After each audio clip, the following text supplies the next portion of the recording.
I dumped my boyfriend who set me up for a loyalty test. Yeah, that's a bad sign for your relationship. I, 25 female, have been dating my boyfriend, 28 male, for a year now. Our relationship has been amazing until one day he decided to put me through a loyalty test for a YouTube video. The entire test felt completely real. The entire time I didn't flirt and made it clear I had a boyfriend despite the decoy's multiple advances.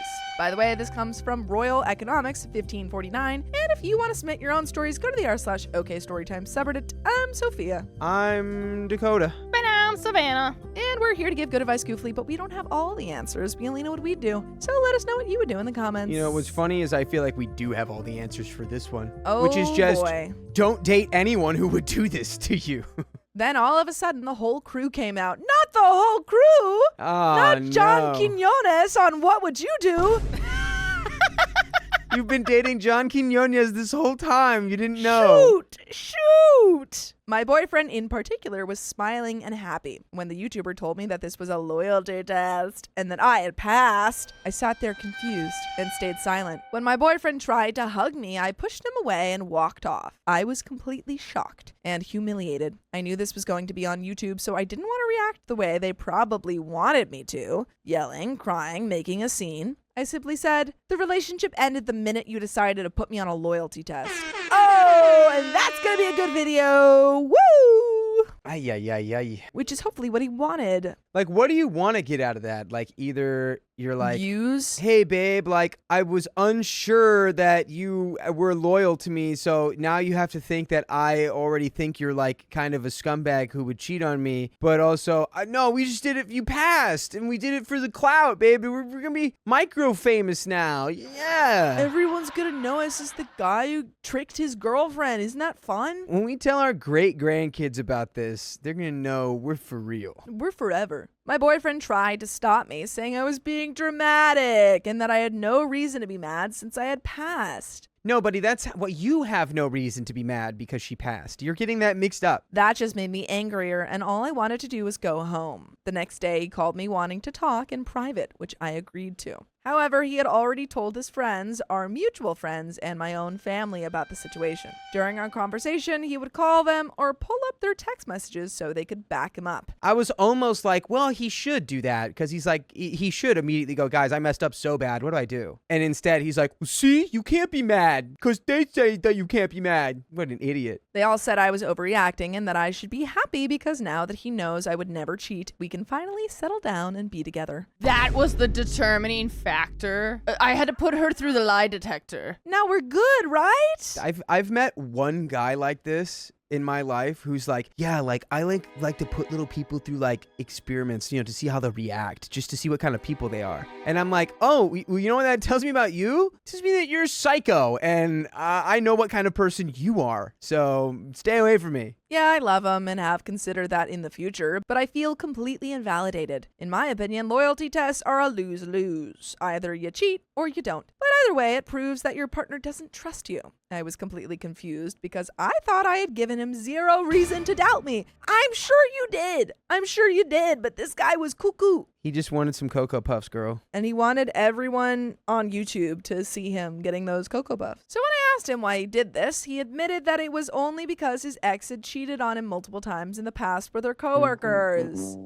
Am I your ex? This meant he had lied because he had told me their breakup was mutual and drama-free. What is the truth here, bud? Yeah. If she cheated on you multiple times with coworkers, to me, and I could be wrong, that sounds like he forgave her multiple times. Unless he just found out afterwards. He's probably just lying to make some sort of sob story so you'll forgive him. If anything, he probably cheated on her. Yeah, if he said it was drama-free, I bet he cheated. Also, I never realized he had trust issues because I'm such a homebody and work from home. Now that I recently got a new job and was leaving the house more and meeting new people, it put me in the same situations and setting his ex had been in. What, that she goes outside and has a job? He's like, she keeps walking around.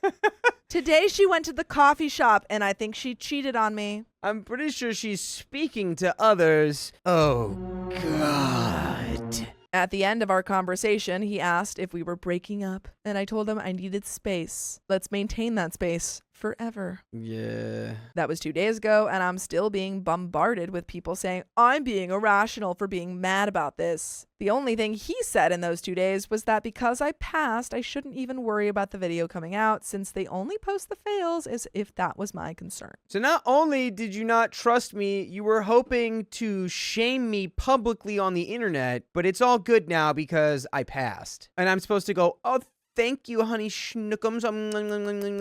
Thanks, love that. Why are these people begging you to stay with the guy? Is he the last guy on Earth? Maybe I'm overreacting, but I need some outside opinions because everyone around me is making me feel like I'm crazy for being upset. So am I the a-hole for breaking up with my boyfriend over this? Is everyone around you a chronically online 15-year-old? Relevant comments. Dave Kayaush says, not the a-hole. Your boyfriend went behind your back in a way that left you feeling deceived, used, and humiliated. These are the actions of an ex, so I recommend you just block him now. And any friends saying you're overreacting are his friends, not yours, and your family needs to learn what respect is. OP says, honestly, I needed that. The worst part is that he is extremely close with my family, so even though we have only dated for 1 year, I've known him for so long. My mom especially is taking his side. So blocking him just isn't enough apparently. And we've got another comment from Echo Azure says, if he actually puts this on YouTube, for God's sake, never see him again and contact YouTube to get it taken down. 2, I'd bet $1,000 that his ex never cheated on him. And OP says, at this point, I'm definitely not going to be with him. 1, I found out that even if it was going on YouTube, there's nothing I can do since it's one of those blurred face moments. 2, never even thought about that because it took 3 tries asking him why he tested me until he finally caved in. But still, he most definitely could have been lying. And why are his family and friends so involved in the relationship? I know this isn't an excuse as to why they're so involved, but for context, our families are extremely close together. Our parents are best friends and always wanted us to get together. So now that we're together, they think it's irrational for me to just end it since we're perfect for each other. It's so weird. He's so icky. It's such a strange. He's so icky. How did they not see how icky he is? Update. I took a lot of y'all's suggestions, including showing my friends and family the Reddit post I made. Most of them backtracked once they saw the full context of what happened. Yeah, like, there was no way that they knew everything if they fully supported you guys getting back together. Yeah, there had to have been a lot left out there. His brother told me he wanted to talk because there was something he needed to get off his chest. He admitted that my ex had been planning this for a while, not just for the video. Last night we spoke, and she, his ex-girlfriend, told me she had heard about what happened through a mutual friend. She reached out to tell me her side of their breakup. The relationship ended because she found out what? He was the one who cheated multiple times with multiple women. You don't say. Oh my God, we're all shocked. Call me the shocker. This is my face when I'm shocked. Taser. Bzzz. Ow. Yeah, she's immune. She's immune to the shock. Yeah, because this is not shocking at all. This was very obvious. When she confronted him, he tried to flip the script on her. She also revealed that during their relationship, he recorded a lot of their conversations, lied about where he worked, including his actual salary and position. When she got caught looking at his phone, he completely flipped. He broke up with her on the spot, claiming she didn't trust him, even though he was the one being unfaithful. And by the way, you should be faithful to us by listening to full episodes of stories just like this. Just go to Spotify, Apple Podcasts, or iHeartRadio and search up OK Storytime. But there is a little bit left to the story. Any final thoughts? Easy come, easy go, Yeah. baby. It's weird that your parents, y'all have been besties for a long time, and they've probably, like, y'all grew up around each other, and then they had, like, that thing of trying to set you guys up, because it feels so weird. It's not grooming. It has the same weird energy to it, because it's not like an arranged marriage where it's like you're like two adults that are like just like trying to find something that works. It's like looking at your kids like these little like pieces on like a game board that you're moving around like the whole time, and then this happens and you go, no, like you guys are perfect for each other? Come on. You're freaks. I don't like it. Let your kids be autonomous. They're in their late 20s. It is a really weird dynamic. Even if they had broken up for, just nothing, if they had broken up over nothing, you still... You gotta respect. There ain't no respect. This morning, she still went ahead and told him everything I'd said and what I found out. He started blowing up my phone with explanation texts. After an hour, he apologized, admitted he was sorry, and that he was only projecting his past traumas onto me. Past traumas? What traumas? You're causing the traumas. You are. Look in the mirror. You are the trauma. I didn't buy it and blocked him. You would think that after all of this, people would see my side. But some of his friends are still messaging me saying I ruined his career by not letting him post the video. Is he a YouTuber? Boo-hoo! I mean, grow up! Or is this his only post? You're ruining his career. He could have been so successful. He could have been famous. Babe, you don't understand. This is a long con. Thanks to everyone who gave their opinion. It was incredibly eye-opening. And I'm glad I'm moving on from this mess. I'm officially single and staying that way for a while. Ooh, ooh, ooh. Yikes, yikes, yikes. Wow. Get your single groove thing on. My boyfriend left me after I helped him land his dream job. Hey, no fair. I, 36, female, dated my now ex-partner, 32, male, for about 7 or 8 months until about a week ago. Before we began dating, we started out as friends who bonded over our shared neurodivergencies and would do kind things to help each other out. By the way, this comes from user ImpressiveFennel974. If you want to submit your own stories, go to the r/okstorytime subreddit. And OP says, I am disabled and couldn't drive because of a heart condition, so he would help me get to appointments. And I helped him apply for tech jobs because he had certain mental hurdles that made it difficult for him to do on his own without reassurance and advice. What started as a friendship bloomed into a romantic relationship because of how much time we spent together. And throughout most of the relationship, I admired him for his patience, kindness, and supportive nature. He did end up getting the tech job and was immediately thrust into the middle class on a fast track to the upper middle class. Ooh. Ooh. Ooh. Vroom, vroom. Ooh. Mm. Look at him go. I helped him update his wardrobe for his new position, and he told me countless times that he would have never gotten this job or been able to keep it without my support. I had my own apartment, but I spent 3 days a week at his place and did my best to help out with cooking, cleaning, grocery shopping, and emotional support when I wasn't completely incapacitated by chronic illness. Ooh, girly pop. Ooh, You're that's a doing lot. so much. You're taking care of a child while also being chronically ill and having to take care of yourself. Yeah. However, he would help me out financially by paying for vet appointments and the occasional copay, takeout food, a pair of pajamas. That's way too specific. She's like, he would help me occasionally. He would help me financially. One time he got me some Indian food. One time he bought me a pair of pajamas from Target. And I mean one time. Just once. OP continues. He also bought household items and the computer he helped me build since mine was ancient. Okay, that does ratchet up the cost profile a little bit, but I digress. 2 years or so ago, I had to completely stop working because the side effects of my complex disability were literally causing me to slowly pass away. So I quit. Moved into my sister's spare office and made my health my full-time priority. Thanks to her support and constant appointments, I went from passing away to decently okay. But the whole time, I've been extremely financially strapped. I'm still waiting on my disability court date, and the long and painful process of applying for disability has left me fairly deep in debt. So, having a partner who was so supportive was such a blessing, one that I had never experienced before. Now that you understand the backstory, here's where things start to get weird. Oh no. Knowing my difficult financial circumstances, my partner started bragging about how much money he was making pretty much every day I saw him, often several times a day. At first, I was supportive because I knew he was excited about his job and he deserved to feel happy about his success.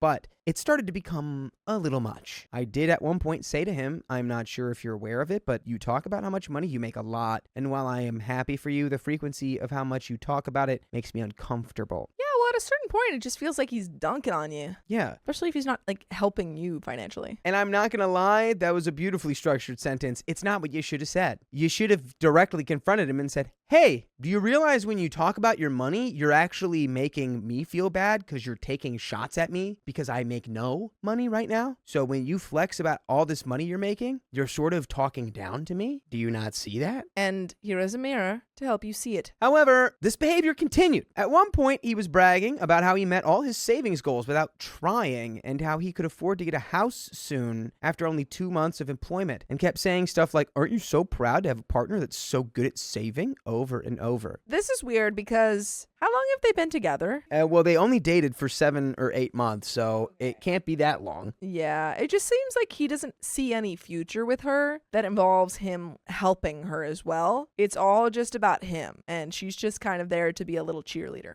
Back when I was working, I was living hand to mouth. At one point, working 3 jobs and still struggling. So, hearing about how he hit his savings goals without trying was deeply painful for me. I eventually snapped and said it's not as difficult to save money when you have more to begin with. I admit that was a bit of a wiener move on my part, and I did apologize later that night and reassured him that I was proud of him. But even after that, the behavior still continued. I'm sure you're wondering why I didn't just leave if I felt so hurt. Well, I had become dependent on him to get to my 7 to 12 appointments a week. God bless you. Oh, thank you. Everything from IV infusions to physical therapy. While I was cleared by my doctor to drive again, I could no longer afford car insurance, so I used his car while he worked from home. And it wasn't just the bragging about the money. He was often very critical of others, asked for unreasonable accommodations from everyone around him, and spent a lot of time complaining. I would kindly point these things out, thinking maybe he was unaware or came from a family where this kind of thing was normal, but my patience wore thin over time, as the behavior never changed and accountability was never taken. He often blamed his bad behavior on his neurodivergence, when it was actually just him doing something selfish or thoughtless. And yet, this same man also made sure my water bottle was always filled, reassured me that I wasn't being annoying when I'd sing and stim all day, and truly enjoyed seeing me happy. Those are the barest minimum requirements. Yeah, he gave you water and he was like, I don't know, I don't completely hate your presence. If you've told him directly to his face these things that you say upset me, and he has time and time again done it, it's no longer a conversation. It's just like he just doesn't care. He just doesn't care about you. One thing that really made me happy was being able to play video games on the computer he built. We had a lot of fun playing our own separate games in the same room together, occasionally giggling and sharing something silly. When I referred to the computer, I would sometimes slip and call it his, and he'd always correct me and say, no, it's your computer. I built it for you. Around 4 to 5 months in, he started trying to get me and my cats to move in with him. I was pretty hesitant because I've moved in too fast with someone before and had to go through the horror of moving everything back out not long after. But he was really pushing for this whole future for us, talking about land up north, where friends had space for us to live, the amazing house we could have together, and all the incredible things he was going to do for me with the wealth he was accumulating. LASIK surgery, pool memberships for water therapy, helping me pay for car insurance, fancy dates, travel to places I'd always dreamed of going. But the doubt in my heart had started to grow. As the months passed, he continued to hint at me moving in, but I was increasingly hesitant. We still had our good times, but argued pretty frequently about the same things over and over. I felt guilty because he clearly had this whole future mapped out for us, while I knew this relationship had an end date. I just didn't know when. I became increasingly depressed and started to feel like a shell of myself. Knowing I couldn't give him all the attention and affection he needed, I suggested he try connecting with other people romantically or spicily. Girl, stop it. When you feel like the relationship has an end date, the end date is now. Like when you're at that point, it's just worse for everyone involved to prolong it. Or if you do feel like that, you need to say it right to his face. Yeah. And work through it. And if you work to the point of saying, well, yeah, I guess that it is. I guess that's the end, huh? Then that's what happens. Yeah, and say it sucks, something. and it sucks, and it's bad, and it hurts. Say something or get out of there. We're polyamorous, so it was all fine by me. He had a very, but all I want is you attitude, which was sweet, but I knew the end was coming, and I didn't want him to be alone. What? I'm just going to move forward. What? Because I have nothing to add to that. Huh? A couple of weeks ago, he connected with an old flame. They were flirting, trading pictures, and he was excited about it, and so was I. They ended up going on a date that I didn't hear about until after the fact, and I felt pretty disrespected because I wished he had checked in with me first. Girl, I'm trying to leave, girl. may this never find me. You're trying to leave, girl. You're like, yeah, honestly, I'm checked out. I feel like a shell. The relationship has an end date. How dare you go on an open relationship date without informing me about it? The disrespect. Girl, staying in the relationship is the disrespect. Yeah, Keon we gotta agrees. Go. Keon's here. He agrees. We gotta get out of here. Snorpy. Keon, I had something to show you. Get back here. Keon, give me a kiss. Everybody wants me. Everyone wants a kiss from Keon today. Everyone wants one. Everyone needs one. So, I decided to pocket it for later, but that conversation never came because we had a big fight. By the end of it, I was mostly just airing grievance after grievance, so I apologized afterward, not for the content of my concerns, but for dumping all of them on him at once. His response was essentially, yeah, I don't like that you did that, but he never acknowledged what I was actually upset about, and I had a lot of valid concerns. The constant complaining, critiquing, and bragging about money, the fact that he was checking his bank account and budgeting app an unhealthy number of times a day, and the fact that he refused to go to therapy. We took a couple of days of space. In that time, I became horrifyingly ill. Oh no. This just keeps getting worse. Oh, he's gonna do it. Oh, He's gonna do it. coming Look, in. he's such a good boy. Oh. Boy. And there he goes again. I'm becoming Filipino. He asked me to come over on day 3 of our separation. I told him I was very sick and didn't want to get him sick, but he insisted, saying he'd be quicker than germs. Yeah. And just He's wanted like to- 5-second rule. Yeah. I run in for 5 seconds and I leave and I don't get sick and we talk about our relationship. And just wanted to drop off my laundry. Dropped off my laundry, said, I can't do this anymore. I'm breaking up with you, and left. Sorry, you had to do that while she was sick? He's like, it'll be quick. I just have to break up with you. Fine. So at least someone did it. I'm happy with that. I'm not even mad. This needed to end. This You- needed to end. This is what you wanted. Yeah. This is what you were already thinking. Yeah. Maybe you didn't want it like this. This way sucked, but it needed to happen. A week ago, he wanted me to move in, and now I didn't even get a proper conversation or any closure. Closure comes from within, girl. That's what you learn. Closure doesn't actually come from the people outside of you. Closure comes from in here. Anyway, then the practical horror set in. It was a Monday, and I had no way of getting to my appointments that week. Appointments he knew I depended on him for because they were in his planner. And by the way, you should put in your planner. You need to listen to full episodes with stories just like this on your favorite podcast platforms like iHeartRadio or anywhere else you're listening to podcasts. Just search OK Storytime, and you'll find us there. There's a little bit more story here. Honestly, this is a very cautionary tale of like becoming too enmeshed with somebody. Yeah, like relying on them for the medical needs that you have and stuff. And Yeah. I totally understand. I think that OP is, didn't really want that to happen, and it just kind of did happen. I think both of you were kind of using each other for different reasons. Yeah, it did feel somewhat. Transactional if. Yeah, you're like, well, this guy takes care of my, he's taking me to all my appointments, so I won't break up with him now, but we're gonna break up. There's no way. I'm unhappy. I feel hollow. This person is not my person, and I know it, and we're gonna break up, but I don't know when. If you don't have a job right now either, and it's because of your disability, first of all, you need to be looking into all of the ways that you can get assistance for that. There are, I'm sure, depending on where you I mean, are. she said she was looking at unemployment and disability checks. Yeah, but like I guess we just have to look harder into that. 'cause there's no disability other- now is, our wonderful, beautiful, big government Yeah. has made it so difficult to get, a proper disability. You've kind of set yourself up for failure here accidentally. Yeah. So let this be a warning to the folks out there. You've been warned. He dropped my stuff off on the porch a couple of days later. Well, except for the computer that was allegedly mine. Circumstantial evidence suggests I got the boot so that the new girl could sweep in, and he probably wanted her to feel more comfortable in the space without traces of me in it. She's disabled too. Pattern. He's got a kid.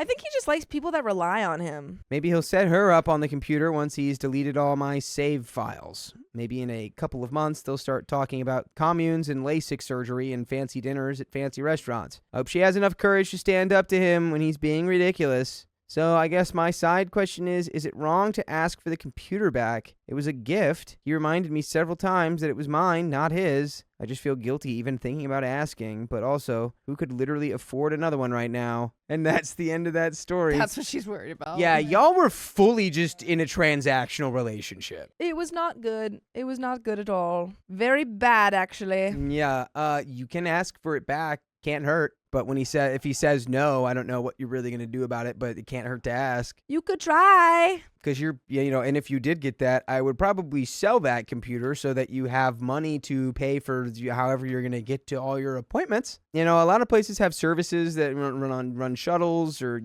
depending on what insurance you have, you can get like prearranged medical transportation at reduced cost. It really all just depends. And, it's on you, no matter how unfair it really is, because it's unfair to be chronically ill. No one deserves to be chronically ill. You don't have him anymore. But that is the end of that story. My sister-in-law blamed me for her boyfriend not proposing because she's jealous. Fair enough. My fiance and I got engaged this December, and we have been busy planning the whole event. And the discussion of the guest list has come up. My fiance has a younger brother who is a really nice guy, but the problem is with his girlfriend. She has been nothing but horrible to us, and especially to me. By the way, this comes from Unhinged Equestrian, and if you want to submit your own stories, go to the r/okstorytime subreddit, and OP says. For some context, we've met her at his brother's birthday, and we were honestly really excited. She seemed very nice there, a bit shy, but hey, it was her first time meeting most of the family, so that was totally expected. I had a nice conversation with her and didn't get any weird vibes from her at all. For your information, me and my fiance bought a house together about 2 hours away from the family, so we don't see them a lot.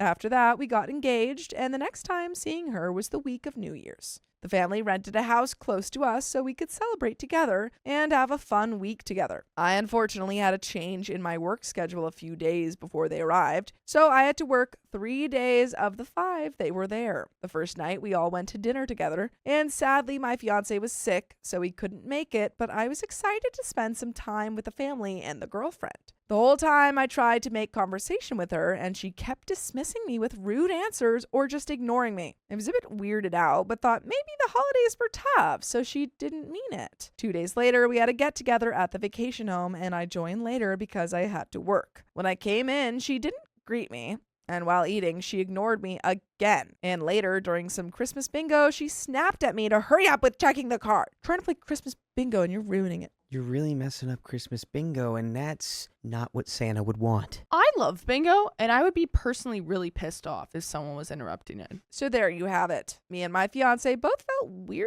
out when we left, but left it at that. After they went home to their hometown, we visited again, and she spent the whole evening upstairs getting ready for a party. We later heard she left right when me and my fiance went to grab drinks from the fridge in the shed. Now the problem. We were discussing the guest list yesterday, and when we came to the topic of my brother-in-law and her, I said I didn't want her there because I don't like her, and she clearly doesn't want to have anything to do with us. I have a feeling she's going to pull a stunt or make it about herself. My fiance is very adamant that we can't exclude her as she is a part of the family, and maybe we should give her a chance. I feel extremely bad, but I also can't help feeling like I want to celebrate our special day with the people who care about us. I mean, she'll probably just exclude herself if you give her the chance. Maybe she senses that you guys don't like her. This sparked a pretty heated discussion between us that I hate because I wanted to enjoy this time and the excitement of planning a wedding together. Am I the a-hole here? And we've got an update to give clarification. Let's read that real quick. There are more gatherings where this behavior happened. The switch in behavior happened after we got engaged. She also doesn't talk to grandma, but she talks to grandpa and father-in-law. For people asking about a +1, there are +1s allowed, and there are around 60 to 70 people invited. The reason my fiance has not talked to his brother is because he doesn't think it will last long, and he thinks it's his brother's problem to solve. I have not pushed myself on her. I gave her the choice if she wanted to hang out or not, and I know how scary it can be to enter a new family, as I was scared the first time I met his family, which was ridiculous since they are the sweetest, most welcoming people on this planet. I was really excited to meet her and to build a relationship with her and maybe hang out in the future. Edit. To clarify why I'm afraid she's going to cause drama at the wedding, she is known to be a heavy drinker in the brother-in-law's and girlfriend's friend group. She pushes pushes boundaries a lot and is known to make a lot of things about herself. For the people saying I'm childish for not liking her, she has made some nasty comments about my work, as I work as a team manager at a hardware store. She said straight up to my face that she thinks I should do more with my life. Well, there's more to life than my work, babe. I chose this job because it has flexibility and I still have time to work on my sports career as a dressage rider. And we have a second update, but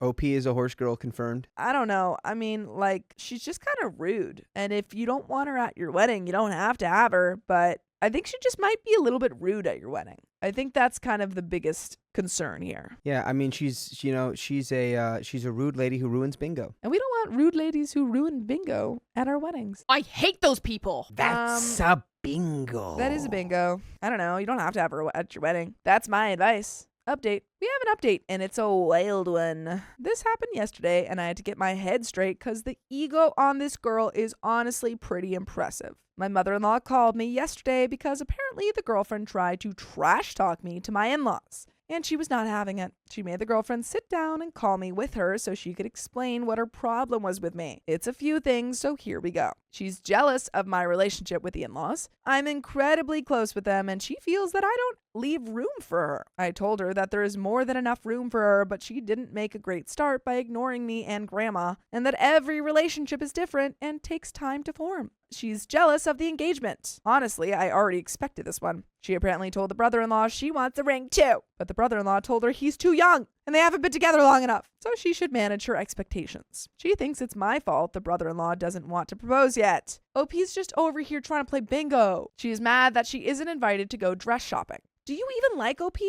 Why do you want to go? Why would you want to go to someone's wedding that you actively dislike? Well, because there's this weird complex when someone's jealous of you. They're so jealous that they want to be you, so they get obsessed. And they're I want to see everything you're doing because I'm jealous, but I also want to be you. Have to be around you at all times. It's a weird dynamic. I understand this one, but I explained to her that the shop I'm going to has a limited number of guests you can bring, which is 5, and that I would rather bring my grandma, who is 93, whose health is questionable, and this might be the only chance of seeing me in a wedding dress, than bringing someone who ignores me and makes me feel horrible. I'll admit I lost my cool a little bit on this one. She expected to be maid of honor because the brother-in-law is the best man. What? Girl, you don't even like OP. Just how to not live life 101 with this girl.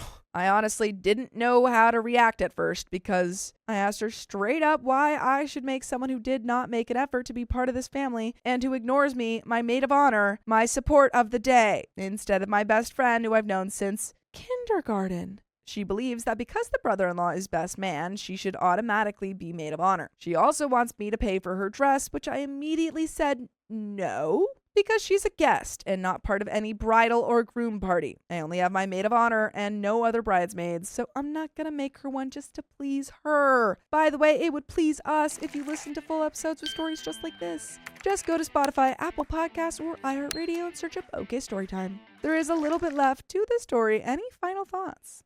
Yeah, firm on the absolutely not. That's not happening. That is not a thing. That's imagine take this out of the context of the wedding and it's oh, well, you hired my brother. You need to hire me as well. You have to. You have to hire me. That's just how it works. You don't understand. So when do I start? When's my start date? Just keep telling her no, I guess. And she'll hopefully get over it. And maybe brother-in-law will realize that this woman is a little cray-cray and not want to be here with her at all. I discussed this new information with my fiance, and we came to the conclusion that she is invited, but on very thin ice. We made that clear to her that if she pulls anything dramatic or petty in the meantime, she's out, and that she will be under watchful eyes at the wedding. We want a drama-free day, and she isn't gonna ruin that for us. We also told her we will be civil at the next family get-together, but we aren't interested in more than that. Me and my fiance are good again.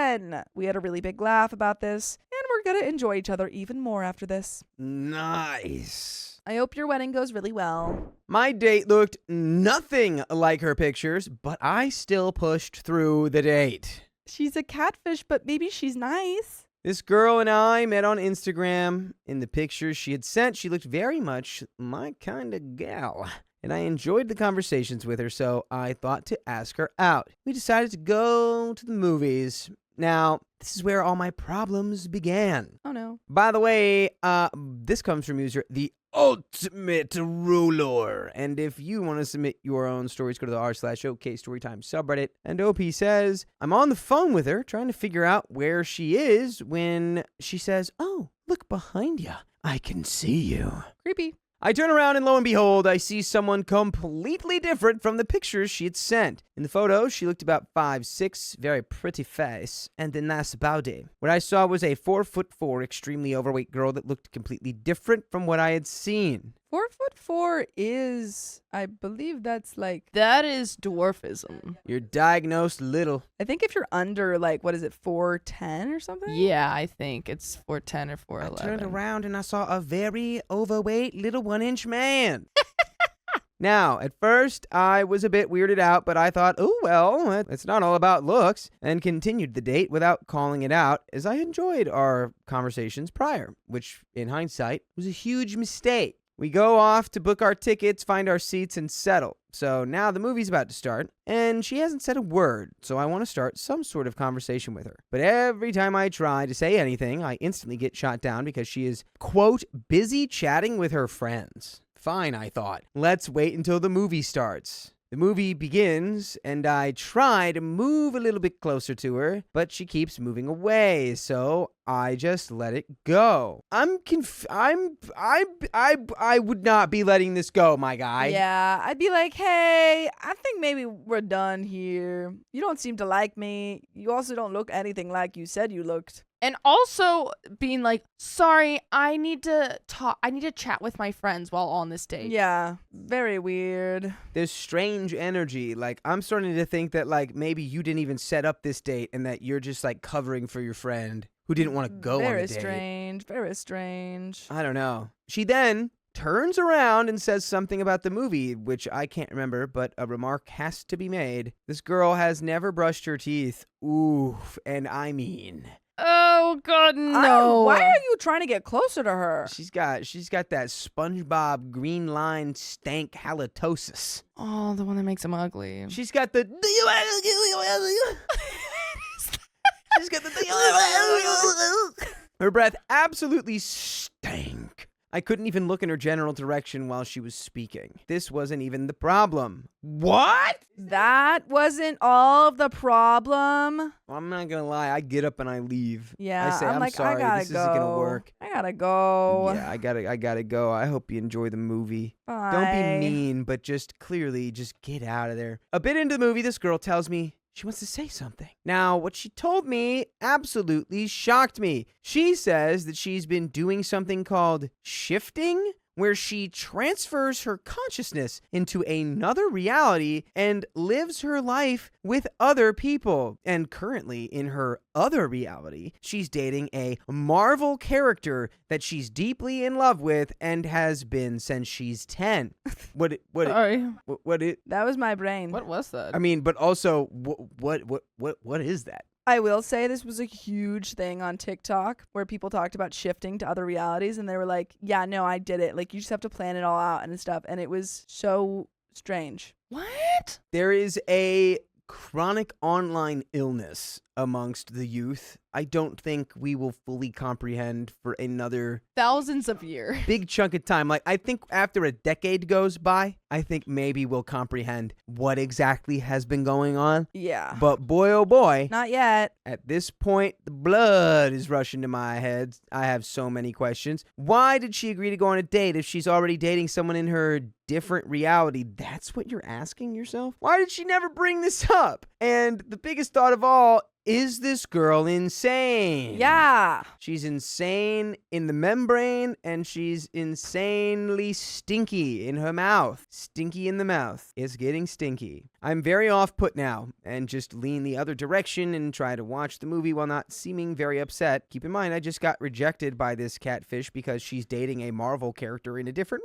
reality. I just want to finish this stupid date and leave. You can go now. You can go. There's no way leave. the movie can't be that good. Just leave. That you need to stay. Get out of there. Go on, get now. Get out of there. Get. You need to be like, oh, sorry, I'm actually shifting. Bye.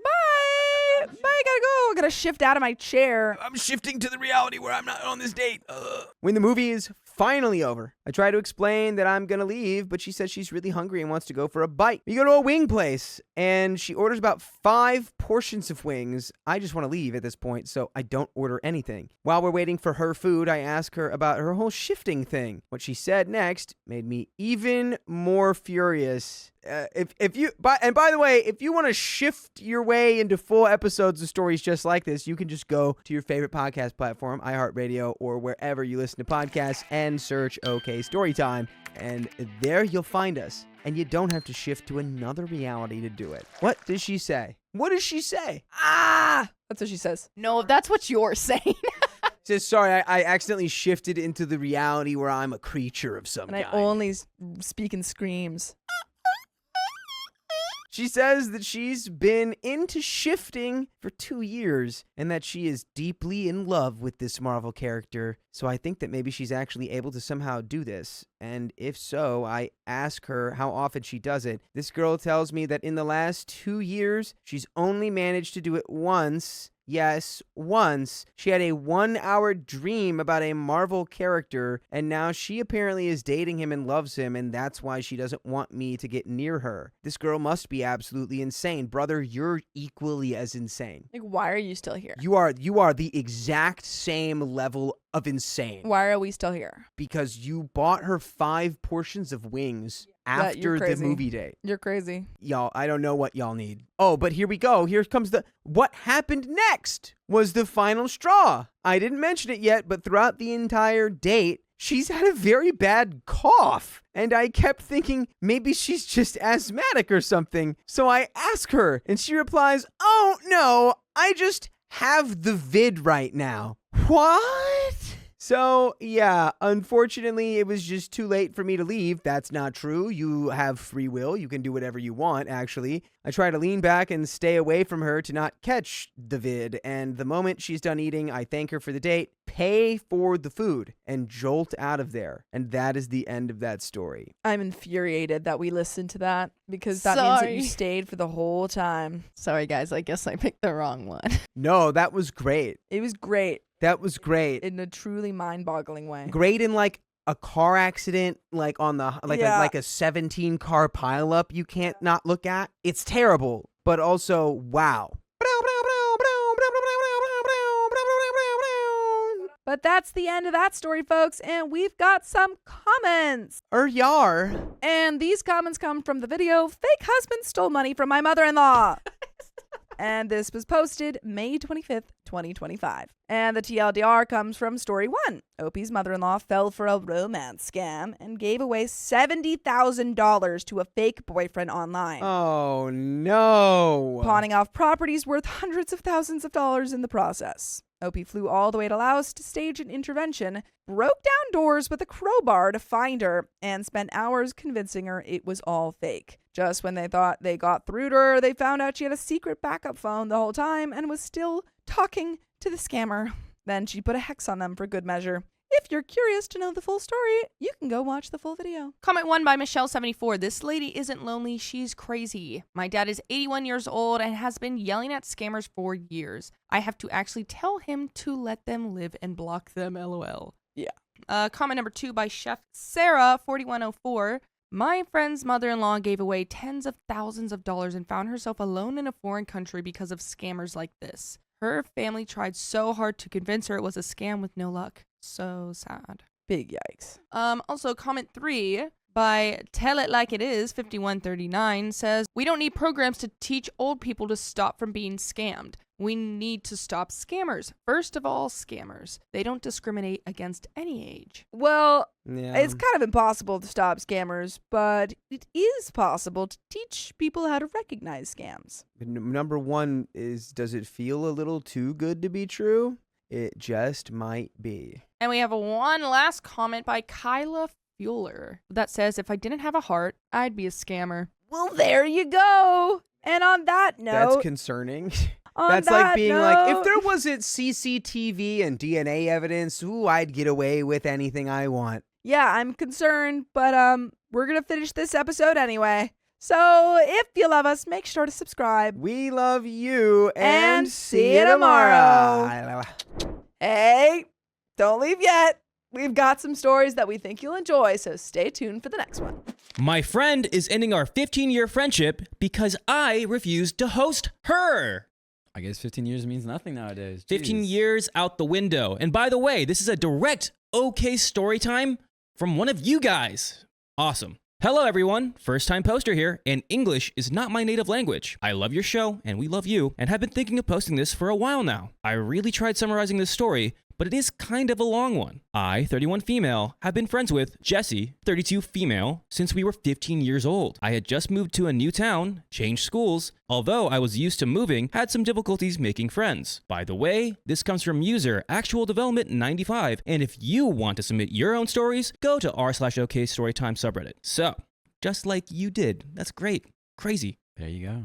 She was the first to come to me and show interest. We quickly became friends, and she even dated my brother for a few months. After they broke up, we became a bit distant, but after a while, we rekindled our friendship. Okay, we became even closer. After the year ended, we went to different high schools. In my country, high school is only 3 years. She went to a very prestigious Catholic boarding school, while I went to a local high school. We would see each other on weekends along with our common friend group. She has always been a smart, outgoing, friendly person who got along with lots of different people. But I always thought we had a special bond. We had a lot of first-time moments together and navigated late teens and early adulthood together as well. Like first kiss. Yeah, I was thinking. I was like, cherry popping. Yeah, I was like, what are First you? marriage. You know, all the firsts together. Great friends. What are firsts for friends? Like first, I guess like first sleepover, Yeah. but then like first kid. Yeah, I don't know. I don't want to jump to conclusions there. We were kind of wild and troubled. Well, and now I'm jumping yeah. to conclusions. and experienced all the fun stuff, raves, parties with strangers, and all sorts of crazy stuff together. Okay. So like first drinking, first party, first rave. Yeah, Okay. yeah. All the teenage, young adult stuff that Yeah. you can think of, you know, sure. in all those movies. Mhm. And luckily, we never got into any real trouble. When we turned 18, we went to different universities in different cities. But they weren't very far away, so we could keep seeing each other on weekends. This is the year she started getting depressed. She started the year going into a very prestigious and difficult course that she stopped attending a few months in. She then started law school and quickly stopped that too. She's just doing the hardest things first. She's like, let me try the hardest things first, and then we'll go down And to then, the bottom. then we'll just find the one Yeah. that I don't quit. Yeah. She was smoking the devil's lettuce a lot. That So- good ganja. And OP says, so was I. Oh. But this combined with high expectations from her parents, which made her slowly but surely spiral downwards. At the time, she was in a serious relationship with a common friend, Nate. Nate. Nate. Okay. Jesse and Nate. Jesse and Nate. The following year, they moved to a bigger city, farther away, and she had become very distant. She stopped attending her new, very expensive business school only a few days in, and it was hard to talk to her. She would spend her days smoking in bed. Some months went by, and she started seeing a therapist, which really helped. Oh, yeah. Yeah, good. Great job. She ended up going to Argentina with a friend of hers, and after that, we got back in touch and had a long conversation about her mental health and how she had felt abandoned by me during a Oh. very hard time. I mean, we don't know. This is Interesting. from OP side of the story, so we don't know. Maybe she did reach out, maybe she didn't. Yeah. And also, like, she's dealing with like logistical, like Yeah. hard, like the hard course, the business school. Yeah. And so we don't know if like she's getting involved with that and Yeah. But I also think OP's also doing their own thing. Mhm. I mean, they have their own life too. It's very hard to, especially if you're not together, you can only do so much reaching out, you know, via messaging. Yeah. It's very hard. Yeah. And we have limited information here. So Yes. I told her I felt very sorry and that she was kind of right. I had, but not before I had tried. But she pushed me away after every attempt. So I guess OP did try. Yeah. But sometime after that, I had earned my bachelor's. Congrats. Had traveled to South America twice and opened up a small business. Okay. All right. Pop off, OP. She entered school in my town, and I was so happy because it would mean that we would see each other more. I presented her to my friends, and she made lots more, assuming more friends. During this time, I was in a relationship with Victor. He's a really nice guy, and I really liked him. We lived together, worked together, did everything together, and we were a great team. He got on really well with Jesse, and Jesse was also with someone at the time, a friend of mine. So I guess Nate's out of the picture. Oh, yeah. All right, I guess Nate's out of the picture. Yeah. After some time, I had a really tough time with my mental health, and was having multiple panic attacks a day. It had a lot to do with my relationship because I felt trapped. He was an amazing partner, but I wasn't in love with him. We went through a messy separation where I basically cheated on him, so I had to leave him. I still feel very ashamed of that, by the way. You know how we feel about cheating here, OP. Not the biggest fans. Not fans. But life is life. Yeah, we make mistakes, but as long as you learn from them. But still. I left everything and everyone and stayed at my parents' for a time, then moved to the other side of the country for a guy I had met a few years before, JJ. We're calling him JJ. He's 33 male. I had a clean slate to start a new life. I ended up getting pregnant 4 months into the relationship, which was quite a shock, as you can imagine. We decided to keep the baby, and I gave birth to a healthy boy in 2021. Okay. My friend Jessie was very distant during this time, and I felt very left out. She told me at the middle of my pregnancy that it was very triggering for her since she has always wanted kids, but probably couldn't because of a health condition. So she wouldn't be around that much. I kind of understood, but still felt very sad that I had to go through this very important and life-changing event without the support of my dearest friend. She broke up with her boyfriend a few months after my son was born and came to visit me with a friend of hers that I didn't know. She was on vacation and was visiting family that she has in this part of the country. I was so happy to see her. During these 2 days, I told her now that she was single, I could tell her that I really thought that she and Victor, my ex, would be a really great fit for each other. She brushed it off. She told me she was thinking of moving closer to me and especially to her family, which was good news because that would mean that we would see each other more. Okay. And your baby. 9 months after my son's birth, I became pregnant with my daughter. Oh, wow. With the same guy that you had the first child with a couple months in? JJ, yeah. I would say it's JJ. Nothing different here with names. So okay. JJ. Jessie came to the gender reveal party and told me she was in love and in a relationship with someone. Victor? I instantly knew it was Victor. How do you instantly know that? Do you just not meet other people? You just like, okay. It's like, if you were trying to set me up with someone once and then I was just like brushed it off and then like months later I was like, I'm in love. Hey, I'm in love. And you're like, it was them. I did this. Like, I mean, it's so not the first thought in my head. No, it's very weird, but okay. Especially when she brushed it off. You're like, I don't want to do that. But yeah. Okay. I instantly knew it was Victor and was genuinely happy for them both. The beginning of my pregnancy was fine, but troubles began in the second trimester. Oh, no. I had gestational diabetes and had to go to more doctor appointments. Just before the third trimester, I went with my partner and my son to visit Jessie for a weekend, and we had a lovely time. But then we had the ultrasound that changed our lives. They detected a huge tumor in my daughter's heart. Oh no. Right in the middle. Oh no. What? Wow. Oh, that's how does that? Sad. How do you not? What month is this? It's like pretty developed. It's like third trimester. Okay. Yeah, just before the third trimester. Damn. Okay. Wow. That's okay. Hopefully we'll get some good news here. I had to go through a lot of exams and very stressful appointments. Everyone seemed pretty lost and they didn't seem to know what type of tumor it was and what it would mean for the future of our family. When she was born, we stayed 10 days in the NICU for surveillance. And since everything was doing okay, we were sent home with a monthly visit to the cardiologist. During this time, Jessie was doing a transatlantic excursion by boat, but she didn't call after she came back, nor did she really seem interested in catching up. I had other things to worry about, so I didn't either. When my daughter was just 3 months old, she went to the cardiac arrest at home while I was holding her in my arms. Oh my God. I can't even imagine. Jesus Christ, the terror of that. Ugh. I had to perform CPR on her, waiting for the medical team to arrive. She was brought back and sent to a hospital pretty far away. My mom came from abroad to take care of my son, 20 months old at the time. My partner and I stayed with our daughter in a pediatric ICU. We lived through heck and saw and heard things no one should have to go through. I bet.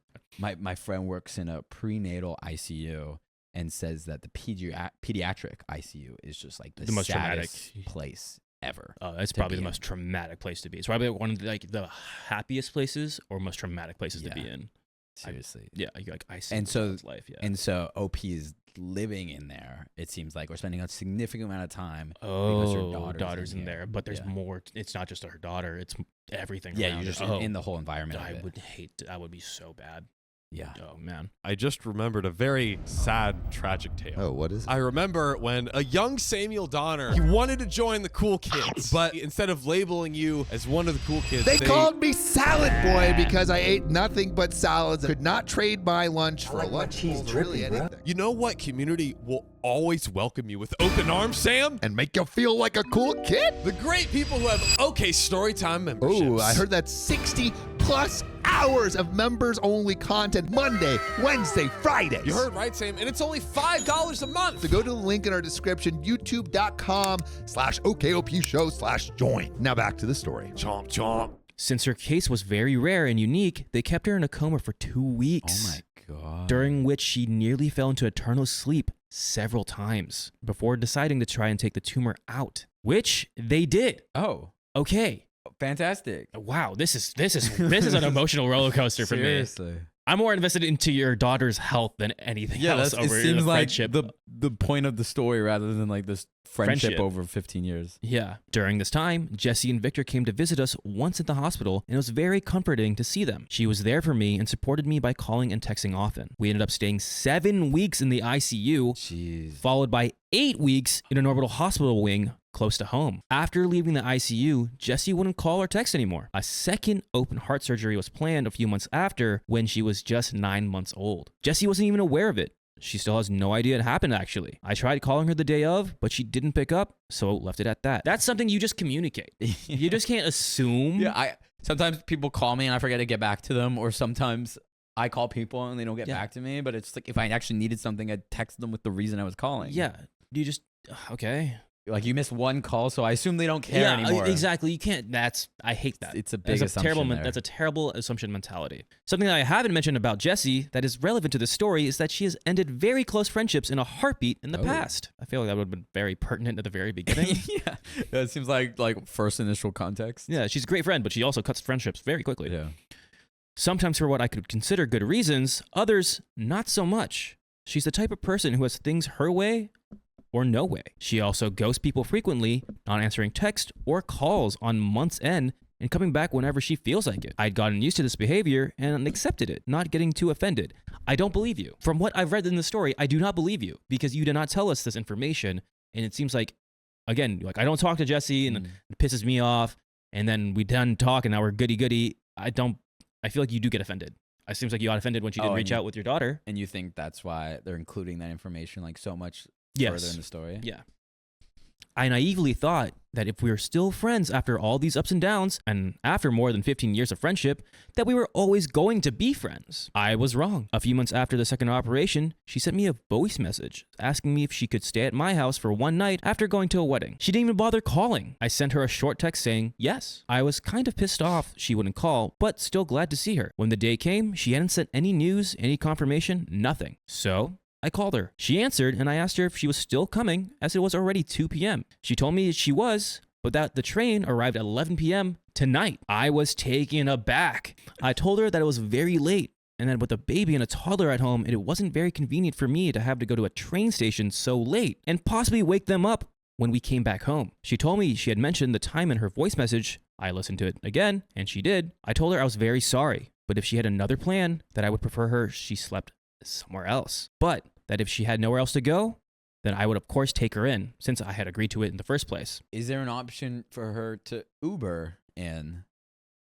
and OP not having to leave and wake up the family? That would be better. Just like, oh, maybe I'll leave the door unlocked. Maybe put the key somewhere. Yeah. Yeah. Or like if there's a code. Because it seems like the issue is like it's inconvenient for it to be this Get a late. taxi, But if I just don't want to go and get you, and that's gonna cause a ruckus. Yeah. Like it seems like there's other options here. It also seems like OP kind of messed up on her part with not listening to the voice message. It was in the saying, voice note from the very beginning. I feel like communication is just very off on OP and Jesse here. Yeah. I think that's the main thing. It's on both parties here. Yeah, like it seems like that's consistently been a part of their relationship. It's just like miscommunication. Yeah. She told me she would go somewhere else. The next day, I sent her a text saying that I was again very sorry for the misunderstanding, that I was sad for not seeing her. I had asked her if she would go to where our parents lived this summer and if we would see each other there. I got no answer. Oh, did she hit her with a ghost? She's been hitting OP with ghosts since they were 15 years old.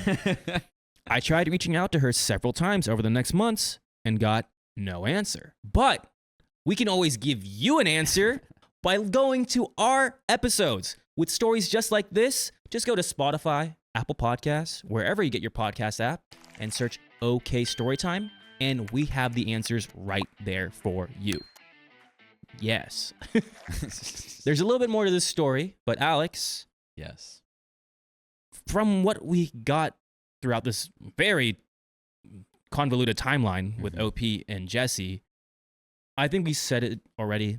The communication here is very poor. Yes. We already know that Jesse's communication is very, very poor. She ghosts people consistently, and then she'll come back into your life a whole, 100%, then to 0%. What do we do? From my understanding, it also seems like OP might not be the best at communicating or as understanding communication. It seems like throughout their whole friendship, there's kind of like unspoken tension around like closeness and distance, and it seems like it's never explicitly named. Yeah. And so like it seems like small things that don't have to be big issues become big issues because there's just this underlying tension because of all the withholds in the relationship. It just seems like there's like a terrible misunderstanding every single time you guys try to make a plan. Or like, oh, we're in the same city? Misunderstanding. Like misunderstanding. It's just like it's a hit or miss. Yeah. Every time it's like a 50-50. It's like a flip of a coin with your friendship. So do you think that Jesse is just done at this point? I think Jesse's definitely pissed off. Yeah. Because like, hey, I gave you a heads up. I gave you this notice, and you have it in the voice message, and you're gonna do this to me on the day of I come. I would be really upset. Like I have all these plans, and like we planned this ahead, and okay, you were my plan A, and now I have to find a plan B. Although she did say, if you don't have any other plans, you could stay here. When you're told the first thing, you're like, hey, find somewhere else. You're like, I'm gonna go find somewhere else. And now I'm pissing you off, and now I'm pissed off. I'd rather not see you. Sure. So I feel like this is a very sisterly bond. I don't think you end the friendship at all. I think I think OP's putting way too much energy into a friendship that she knows communication is very poor, per se. I would just say like, it seems like just a general like meta conversation about the friendship just needs to be had. Yeah. Let's see what happens. I sent one last message telling her that this would be the last, but that I was always here for her if she ever wanted to talk. I don't like that. Yeah. It's like you're assuming for them that they're done, and you're like, I'm always there for you, which is just like kind of a passive aggressive way to like be like, all right, we're not friends anymore. Yeah, literally. So and you're like, okay, whatever. I don't like this is my last message to you, but I'm always here for you. Yeah, it was just the second message. It's not like you sent 5 messages and you're like, there's nothing else to do. Like I love you. Yeah, it was just like it was the second message. She was like, oh, she didn't respond to my message. Yes, like I'm very sorry that and she didn't respond. And then like 5 more texts later, all right, that's my last message to you. So we get a text back from Jessie. She finally responds telling me that our 15 years of friendship were over. Because she was denied hospitality, and that all of the people she could have seen, she chose me over them, and that I had disappointed her. That she wanted to surround herself with people who made her feel good, and that she was done trying to be my friend. Damn. I was so taken back after reading this. I cried a lot. This was 4 months ago, and I still haven't replied. Oh. I think we hit it on the head that both of you are really bad communicators. You should have 4 months of that text, and you think replying now is gonna change anything? She's 4 months in, like, okay, the friendship's over. She didn't reply. She's writing this on Reddit, and she's like, all right, I'm gonna write this, and then I'm gonna wait like 2 months to receive full comments back, and then I'm gonna decide what to do. Yeah, I think the communication here, that's the biggest thing. I know this friendship is over, but I feel like I have to tell her how I feel. The thing is, I really don't know what to say. I'm at a loss for words. My best friend cut me off because I didn't wait 28 days before getting back together with my ex. 28 days later, what a great movie.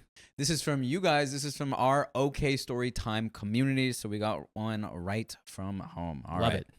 So this happened back in 2017, the worst and most dramatic friendship breakup I've ever had. I do want to put a disclaimer. I know I'm not blameless on how the friendship fell apart, so buckle up and enjoy the ride. And by the way, this comes from U-OKPicture9893, and if you want to submit your own stories, go to our okstorytime subreddit, and they can be read right here like this. So, the friend, who we will name Becky, and I meet in community college and hit it off quickly. 4 years later, Becky was now transferring to a university and chose one that was a few cities over, so it was suggested she move out there to save a long commute every day. They offered for me to move out there with her. She had a fund given to her to use on college.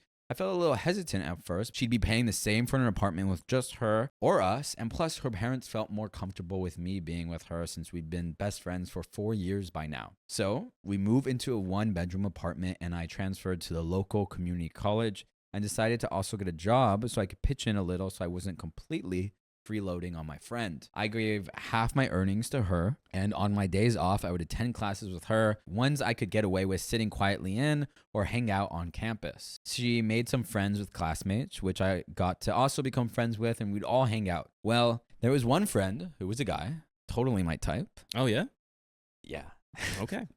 That I started having feelings for, but he had a girlfriend, so I knew we could only be friends. Before the guy, Todd, became friends with us, Becky would tell me all about him, and she knew my type. I would say his girlfriend was attending a different college, and they would visit each other on the weekend. Shoot your shot. Yeah. If there's a goalie, shoot your shot. I love the past story. Keon's like, we do not accept cheating here, and now he's like, she's out of the country, or she's out of town, go for it. Shoot your shot. I'm kidding. Do not shoot your shot. For the record. Shoot your shot. Well, another semester came and went, and we all got closer hanging out after class, but at our apartments. Summer comes along, and Todd's girlfriend took a summer trip out of state, and he planned to go towards the end of it and spend a week there. Almost every evening, we were all hanging out, partying as you do in college, right? Well, the three of us got really close, Todd, Becky, and I. One day, we were celebrating another friend's birthday, went out and drank, then the three of us decided we want to continue the vibe back at home. Oh, no. It's going to get spicy. I sense the incoming spice. Now all of you are shooting your shot, it looks like. At the time, Becky was chatting with a guy she matched with online. We were all pretty wasted and had stopped drinking for the night. We were just chatting back at the apartment. She mentions that the online guy asked her to go out. This wasn't her first date. It was probably 1 a.m., but we always stayed up late. We told her to go for it and have some fun. Okay, so they're saying, like, go for it, and now OP is going to be alone with Todd. All of you are a-holes. Shoot your shot. I will note Todd and I were kind of flirting all night, and he was very touchy. Oh, no. She decided to get herself cleaned up to go out, and one thing led to another while she was in the bathroom. Todd and I, you ready? Started making out. Shocking. Yes. He shot his shot. He did. Yes, that makes us cheaters, and this was when things started going downhill. You know what I say to that? Tell him.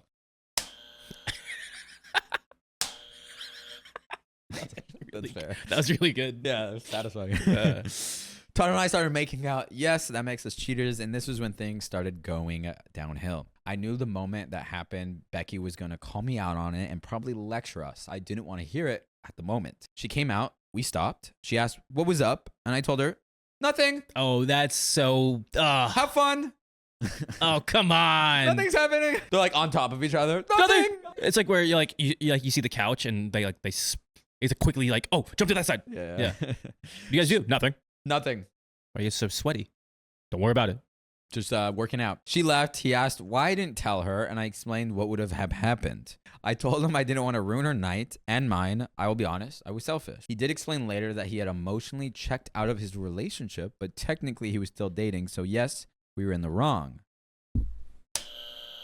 So I meant to tell Becky the next day, but I worked early, so we didn't cross paths, but she hung out with Todd while I was at work, and he told her. She sat him down and asked if he was serious about me, and I haven't been in a relationship before, so go easy on me. She picked me up from work and ripped into me about how she had to hear from him about the kiss, and I'm a cheater. She did tell me she talked with him and told me he really liked me and wanted to have a relationship with me. Hey, OP, he just emotionally checked out and cheated on his relationship. Mm-hmm. It's very possible he can do the same thing to you. Yeah. I always have that reaction when it's like one person's in a relationship, one person's not. They hook up and then they start dating. And it's like, well, this person cheated on their last partner with you. Yep. Maybe it's very possible it could happen again with you. Because sometimes they like the secrecy or like the taboo-ness. Yeah, taboo-ness of like getting caught or like, you know, and then once it's gone, once that like that secret filter is, you know, it's no longer there, or hiding filter, they're gonna be like checked out of that too. So she gave me advice saying to think about, are you emotionally ready to be in a relationship? If you two break up, will I have to choose between you two? I apologize that I didn't tell her that night that we kissed, that I didn't want to be told right then something I already knew, that we were cheaters, and said I will sit down and talk with them. So him and I sit down to chat about our feelings, and I told him if we wanted this to go anywhere, that he needed to break things off with his girlfriend. Common sense. I did not want to continue feeling like a cheater. He said he understood and he broke things off with her soon after.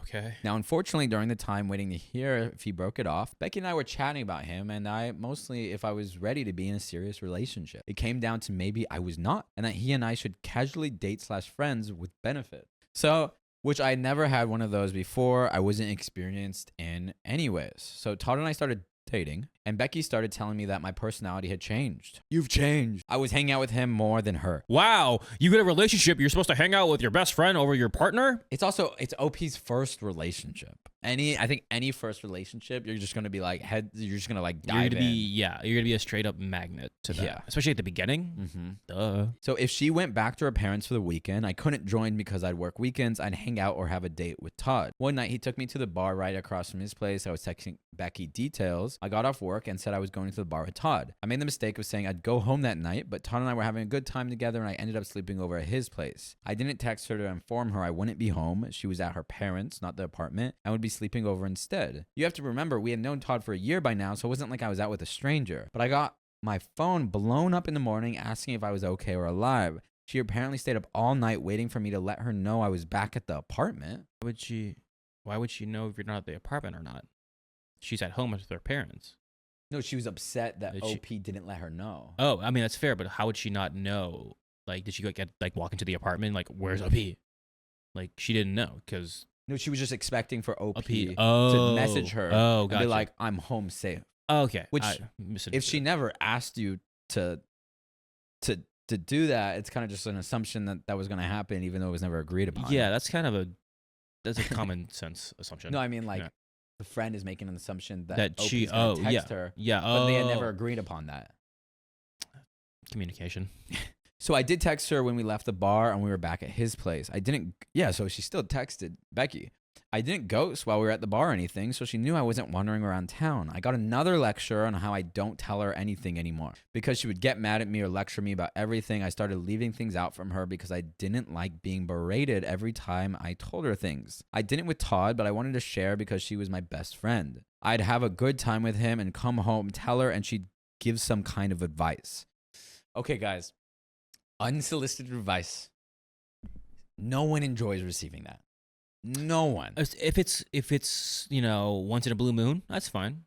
I mean, my parents do it. You get it. You're not my. But those are parents, and the thing is, she's acting as the parent to OP. But it's her friend. She's not her parent. She doesn't need to be berated. Yeah, exactly. And to be parented and every judged. time. She's definitely getting judged too. With that. And so of course she's going to close off from someone who's consistently acting like a parent role, and the unhealthy expressions of a parent role, which is just like constant berating. I can see like, oh my God, stop doing that. Like if I were in your shoes, I would do this. Yeah. You don't need to do that. Mm-hmm. I wrote an article called "Your Unsolicited Advice is Ruining Your Relationships." Yeah. If you want to give advice, just ask consent. Hey, do you need any? Do you want my input on this? Do you want my input? Do you want my thoughts? Are you looking for support? Yeah. Like what would you do in this situation? Yeah, that kind of stuff. Come on. I start thinking about it and start to feel bad. She would say, "You look so upset about the relationship. You should end it." Oh, it frustrates me so much. It's not your place. Yeah. It really isn't, because you don't know that. Yeah. Maybe I'm upset with you. And maybe I should end my friendship with you. It's like, you look upset, you should end your friendship. Or excuse me, you look upset, you should end your relationship. It's like a huge jump. So things kept happening like this all summer. I wanted to tell him that I wanted to step back for a moment and fix my relationship with Becky and then work things out with him. I don't know what happened, but I didn't get to tell him that exactly. He was leaving to visit his family for the last 2 weeks of summer. I was texting him the night before he left. I can't remember what I texted him exactly, but it was something like, "I don't want to string you along, but I need to focus on getting my emotions straight." I'm not good at expressing or explaining things well over text. Probably can guess from this long story. But he misinterpreted my text and blew up on me and said it was over. John, you've been dancing a lot. I'm going to give you a live demonstration and you're going to see it too. Show me those hips. Oh, damn. That is a good move. But you know what is also an amazing move? What is that, Sam? Becoming an OK Storytime member. Yeah, that's freaking right. We have 60 plus hours of exclusive live streams on Monday, Wednesdays, and Fridays. And it's only $5 a month. So go to the link in our description, youtube.com/OKOP show/join. Well, let's get back to the story. Huh? Well, also her text, what she was trying to say was like, hey, I'm going to need some space because I need to deal with my relationship with my friend. But her text sounded like, I need to get my emotions straight around us. Oh, yeah. That's how it reads. OP. And you should call them first. Tell them in person. I'm such a hater of text for any big thing. Oh yeah, just because you misinterpret it on how they're saying it. It's just a voice note. Yeah. Okay, so I didn't know how to respond, so I just didn't. Oh, good job, OP.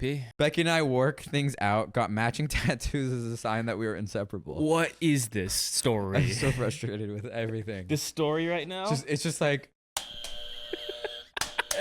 it's just a lot of... It feels like high school. It does. You like took the high words right school. out of my mouth. They're like, this sounds like very high school-esque, like senior year, such petty, dumb drama. Yeah, it's like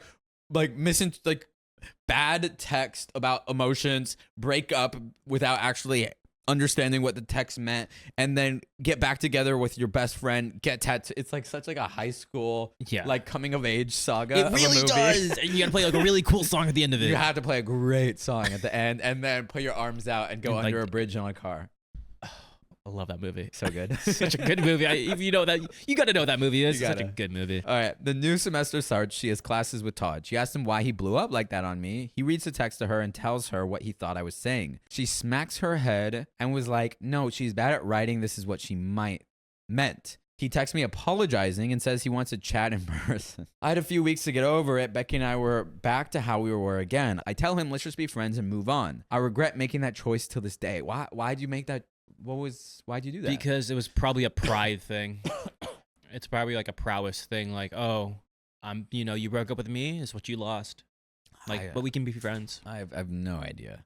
So Becky and I were going to a small convention in town. Todd and his friend, Mike, were also attending, so the four of us decided to meet up. We moved the hanging out back to our place and invited our Becky and I old friend we haven't seen in a while. The five of us were having a good time. Becky kept pushing towards the mic all night, and of course, I started making out with him. He was a bad kisser, but it was getting late. Wait, who's Mike? Todd and his friend, Mike? Shut up. You made out with your exes who you just broke up with?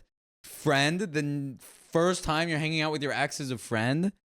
That is a messed up move. Jeez. But it was getting late, and I suggested the boys take an Uber back to Todd's place, and the three friends who hadn't hung out in a while spend time together. But Becky suggested I stay at the apartment with Mike and her. Todd and old friend go back to Todd's apartment to continue partying. What an awful suggestion. Okay, we're just gonna switch it up. So Todd, your friend who my friend just made out with, he's staying with us, and then our old friend is gonna go with Todd for some reason. So the three of them left, and I stay with Mike. I had work early the next day, so I left the apartment with Mike asleep on the couch and informed Becky. I wonder what happened with them. Didn't hear from her. I was getting a weird feeling in the pit of my stomach. Got a text from our old friend saying, "Be nice to Becky," whatever that means. I asked him to clarify, and he said, not his thing to tell. Well, Becky messed up. I get back to the apartment after work, and she isn't there, and I haven't gotten any text from her. It's not until evening when she reaches out saying we need to talk and let's go out to eat. Oh, I have a pit in my stomach. Todd and her pick me up, and we go to eat. And they tell me they slept together last night and are going to start dating. I say I had a feeling with how things were looking the whole day, and I'm happy if they are happy. No, you're not. You're a human being. Of course you'd be furious at that. You guys just broke up, and now your best friend is going to start dating your ex? I totally lied to them and myself that day. Yeah, makes sense. They began dating, and everything she told me I did while I was seeing him, she did to me. She stopped communicating with me. Her personality was completely different, and I wouldn't see her for days unless she needed to pick up clothes from the apartment, and I was there. I kept saying I was okay, but I lost my appetite for food, and I would just eat out of necessity. But the moment I got home, I would have a few drinks. I'm guessing I was trying to drink my emotions away. They dated for a few months, then Todd and I reconnected. Sorry, not sorry, but I knew he was going to break up with her a few days before, and we discussed trying out our relationship again. This is so messy. I have no words. They broke up, and she came home at 3 a.m. in the morning, woke me up to tell me she broke up with Todd. I had an early shift at work, so I was kind of mad she woke me up to tell me that. Yes, I'm sorry, but if a friend woke me up at 3 a.m. and be like, even if it's a breakup, I would still be like, you couldn't wait for the morning? So I had an early shift at work, so I was kind of mad she woke me up to tell me that. Plus, I knew he was the one that ended things. My mom and sister knew all of that drama, and that happened to go down with Todd, Becky, and I. Told me I shouldn't see him again, and told them I feel like him and I aren't finished. There was something still there, and I wanted to see it out. This was happening towards the end of the semester. We were approaching Thanksgiving, and after would be finals. Becky and I sat down together before she was going to go back home from Thanksgiving break. I told her how I felt with my relationship with Todd wasn't finished. She said that we needed a break from him and that her and I were soulmates and we had each other. I said, yes, we have each other, but I want to see where it can go with Todd. She decides she needs to talk to Todd, so she drives to his place while I'm back at the apartment. She goes and tells him that he should rethink getting back with me. This is so, like, this whole love triangle is just so messy. I'm damaged emotion, and it seems like no one's talking about their anger at the other people engaged in this love triangle. I'm damaged emotionally and I have too much baggage. It won't last long. What would happen to her if we break up? He tells her that she needs to leave and not tell him what to do. She comes back and says, okay, you can work things out with him, but I want you to wait 28 days so it's after finals. I did inform her that Todd and I plan to have dinner the next day. I don't think she heard me or thought I'd cancel, but I'm not sure. But she kept repeating that I'd wait 28 days and made me promise I'd wait the 28 days. Here's my mistake I made that night.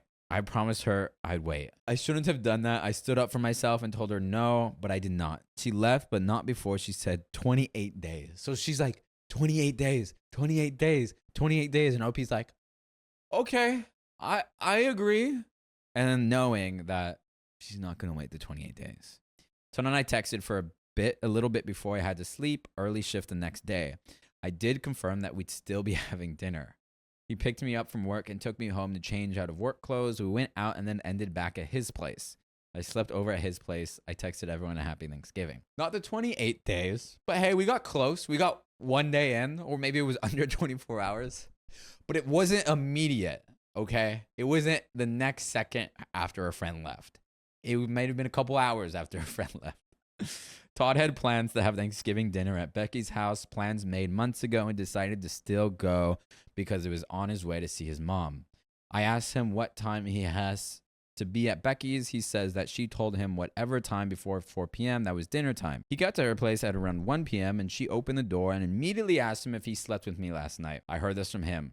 Also, she didn't even say hello. He awkwardly tells her yes, but that wasn't her business. She just starts crying, and he said how she unloaded on him the rest of the day, saying how I ruined her favorite holiday. I broke her trust, how she has a hard time trusting people. You did break your word with your friend, and so you did break her trust. Me, on the other side, am oblivious to what was going on. I didn't text him the rest of the day because I was with family. She didn't reply to my happy Thanksgiving. She texted me the next day saying when she gets back, we need to talk. He told me once he got to his mom's that he told her and he will tell me everything once he got back. She arrives at the apartment in the early evening. I greet her and she says nothing for a good minute. Then she starts telling me how I broke her trust from not waiting the 28 days. I went behind her back. She wouldn't be surprised if I met with Todd the moment she left the house that night. How throughout our whole friendship, she felt like she needed to compete with me. How we couldn't be friends anymore and I needed to move out. Very sticky. So then she starts telling me how I broke her trust from not waiting those 28 days. I went behind her back. She wouldn't be surprised if I met with Todd the moment she left the house that night. How throughout our whole friendship, she felt like she needed to compete with me. How we couldn't be friends anymore and I needed to move out. Why would Todd tell Becky? Because she asked. As soon as he came in, she asked. Todd's like, she's like, you caught me. He's like, okay. You can smell her on me. So the whole time I was crying and kept repeating I was sorry. I didn't even mean to make her feel like that. Then she asked me the oddest question. She looked eternal sleep in the face and asked, Did you send those Happy Thanksgiving texts to me and my family while he was inside of you? Huh? Wait, what? One more time. Read that one more time. Whoa. Did you send those Happy Thanksgiving texts to me and my family while he was inside of you? I went silent for a moment and answered, no. Why would I do that? She gave me a moment to say anything I ever felt about her, and I told her I had nothing mean to say to her, and she was an amazing friend. She told me I had as much time to leave the apartment, but I had to move because she couldn't live with someone she didn't trust. I will say, OP did break Becky's trust. Yeah. By literally not even waiting like a day. I don't know the exact timeline. This is like less than a day. But Becky broke OP's trust by sleeping with Todd first. It's all over. It's just this is all over. It's just a messy love triangle. This is so bad. Yeah, it's so bad. On everyone's parts. I feel bad for Mike. Yeah. Rip Mike. I told her, okay. She went to the room and I was in the living room still crying. I called Todd and he came to pick me up and we went out to eat. I told him everything she said and he comforted me. He asked if I wanted to stay with him, but I told him I'd go back to the apartment. I got back and she texted Todd and I asking why we didn't invite her to eat with us. Why would you want to eat with us? What do you want to do here? What are you trying to maintain here? Yeah. A friendship? A situationship? A relationship? You already said it's over. It's over with everything, it seems like. You broke everyone's trust. The next day, she texted me at work telling me I had till the end of the month to move out. Every time I came home, there's a box of my things at the door, so I spent more and more time at Todd's. I went to look at a few rooms to rent because that's all I'd be able to afford at the time, and he didn't like that idea. He asked if I wanted to move in with him, and I said yes. Bad decisions all around. And I paid him for half the rent. But you don't have to pay for half our rent if you just want to listen to full episodes of stories like this. Just go to Spotify, Apple Podcasts, or your favorite podcast app and search OK Storytime. Nice. There's another relevant update, but we're just going to go into it. Just go into it. One weekend when Becky was visiting her parents on the weekend, I went over to the apartment and gathered all my belongings and also took out all the photos we had together. Yes, I was being petty. I heard from a mutual friend. She called her crying, saying that I moved out, and the friends replied saying, yeah, that's what you told her to do. And Becky said she thought we would work things out. Communicate. No, dude. No one's saying what they want to say. Everyone's just packing. She was packing OP's boxes, and OP was just like, "Okay, cool. Like, I'm gonna leave." And then because Becky didn't say a damn thing. Actually left? Yeah, Becky didn't say a freaking thing to OP and was like, "I thought she would understand. I thought like she would fight for us, not for Todd." I did hear she started telling people I was only her friend for the money and that her family hates me. I was very hurt to hear that. Apologies, this ended up so long, but I did omit many other details. If you have any questions, want some clarification, or concerns, feel free to message me or leave it in the comments. Let you know, Todd and I are still together and are happily married. What? What is this story? This is crazy. This is the craziest story. This is a crazy story. Okay. What? That was what? And that's the end of it? That's the end of it. If you want more stories like this, search for our podcast, OK Storytime, on Apple Podcasts, Spotify, or wherever you listen to podcasts.